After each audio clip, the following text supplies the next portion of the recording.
NEET paper leak मामले को लेकर देश भर में छात्रों के प्रदर्शन के बीच अब राजनीतिक बयानबाजी भी तेज हो गई है। सांसद ज्योत्सना महंत ने कहा है कि केंद्र सरकार छात्रों की आवाज दबाने का प्रयास कर रही है, लेकिन कांग्रेस अब छात्रों के साथ मजबूती से खड़ी है। उन्होंने 20 जुलाई को जंतर मंतर पर शांतिपूर्ण प्रदर्शन के दौरान हुई पुलिस कार्रवाई को काला दिवस बताते हुए कहा कि छात्रों को न्याय दिलाने के लिए राहुल गांधी सहित पूरा कांग्रेस परिवार उनके साथ है।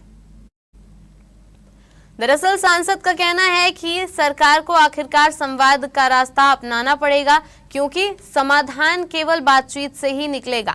वहीं छत्तीसगढ़ विधानसभा के नेता प्रतिपक्ष चरणदास महंत ने नीट विवाद के साथ साथ रायपुर के राजीव भवन में हुए विवाद को भी जोड़ते हुए राज्य सरकार पर निशाना साधा। उन्होंने कहा कि जिस तरह बीजेपी के मंत्री और पदाधिकारी राजीव भवन पहुंचे और वहां मौजूद कांग्रेस कार्यकर्ताओं के साथ मारपीट हुई, उसके बाद केवल कांग्रेसियों पर एफआईआर दर्ज करना एक तरफा कार्रवाई है। आपको बता दें कि नेता प्रतिपक्ष ने मांग की है कि मामले में दोनों पक्षों के खिलाफ निष्पक्ष जांच हो और जो भी दोषी हो उसके खिलाफ कार्रवाई की जाए। उन्होंने कहा कि कांग्रेस छात्रों, शिक्षकों और स्वास्थ्य कर्मियों के हितों की लड़ाई आगे भी जारी रखेगी।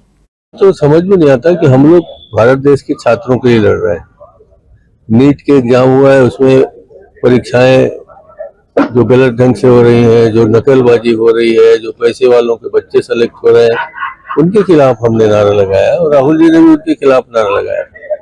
अब उसको देख के यहाँ के मंत्रिमंडल कांग्रेस के दफ्तर में घुस जाए, ये तो बिल्कुल समझ से परे है। विपक्षी हैं तो हम लोगों को उतना दे ही नहीं जा रहा है, इसलिए हम लोग सड़क पर हैं और उन विद्यार्थियों के लिए, उन हमारे बच्चों के लिए हैं जो नीट में 2-3 साल बर्बाद करते हैं, उनके माँ बाप खर्चा करते हैं और जब वो परीक्षा देते हैं और खुश होते हैं कि इस बार हम चयनित हो जाएंगे, लेकिन पता चलता है कि पेपर लीक हुआ। और कुछ ऐसे लोग बच्चे हैं, 30 कम से कम बच्चों ने हमारे आत्महत्या की, उनके लिए हमारी लड़ाई है।